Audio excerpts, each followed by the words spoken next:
investigue les enjeux qui nous concernent. Cube Radio. Cube Radio. En direct à LCN. On en sait un peu plus sur le plan pour relocaliser 200 ménages à Rouyn-Noranda. Ça va coûter 58 millions au gouvernement qui s'est défendu d'accommoder Glencore.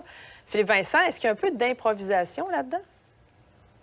Oui, surtout pour cette deuxième partie du plan là, où on a annoncé, un peu comme si on l'avait décidé dans les derniers jours, de créer cette zone tampon sans encore consulter la population. Donc, tu apprends à des gens qu'une partie de la population, dans un périmètre qui n'est pas encore exactement clairement défini, mais qui pourrait l'être et que voici une ébauche de à quoi ça va ressembler. On va s'assurer que ces gens-là puissent quitter, être dédommagés. À quelle hauteur, c'est pas clair. Mais c'est pas clair non plus que tout le monde va devoir quitter. Mais la compagnie va démolir puis reverdir la zone tampon, mais juste les places où les gens vont avoir quitté. Donc, c'est pas vraiment clair encore exactement combien de temps ça va prendre, c'est quoi l'objectif. On nous disait qu'on allait créer un nouveau quartier. Là, finalement, on a réalisé qu'il n'y avait pas vraiment de terrain vacant suffisant pour pouvoir le faire. Alors, on va reloger les gens, mais on va les reloger où alors que le taux d'inoccupation est en bas d'1% dans la ville?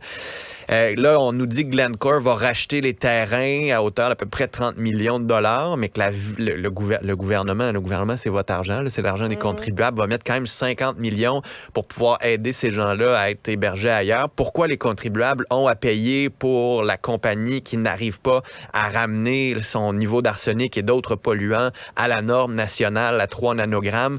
C'est quand même un gros point d'interrogation ici, mais dans la façon de faire, surtout pour cette partie-là, c'est vraiment le bordel, là, parce qu'on n'en a même pas parlé pendant les consultations publiques. Ça faisait pas partie des plans qui étaient sur la table. Là, on va embarquer dans des nouvelles consultations parce que on va déraciner des gens, là. Déraciner des propriétaires, des gens qui ont acheté leur maison, qui se sont installés là, qui vivent là depuis longtemps. Déraciner aussi des locataires, là.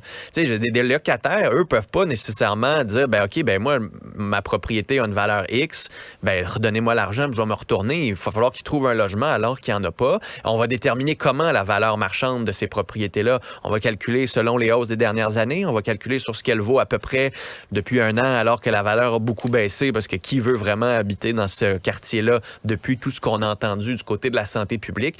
Puis ça, on est juste dans les négociations en amont, là. On n'est même pas dans les négociations où on va se dire qui habite où, qui va être dédommagé pourquoi, les dédommagements à long terme. Est-ce que ça va prendre 2 ans, 3 ans, 4 ans, 5 ans? Tu le sais que ça peut être super long. Puis là, est-ce que dans 5 ans, au fond, la compagnie va être rendue à 15 nanogrammes ou presque à 3, va présenter son plan? C'est sincèrement, là, ça montre qu'il y a eu beaucoup d'improvisation, mais je me demande si aujourd'hui, les gens de Rouyn se disent « on a voté pour la CAQ, puis c'est ça qu'on mérite en bout de ligne, d'avoir ce que le gouvernement veut, d'avoir un député qui est là pour défendre la vision du gouvernement, puis pas tant pour nous défendre. » Oui, j'ai l'impression que ce ne sera pas nécessairement facile, puis qu'on va en parler encore pendant un petit moment de cette situation-là. Maintenant, Philippe Vincent, est-ce qu'on va devoir construire de nouvelles lignes à haute tension pour être capable d'attirer des grandes entreprises ici? Peut-être. C'est ce que Pierre Fitzgibbon a un peu laissé entendre, là, le super ministre de l'Économie, qui finalement a admis que c'était un échec là, de ne pas avoir réussi à amener la compagnie Volkswagen au Québec pour créer ses batteries alors qu'elle a choisi l'Ontario.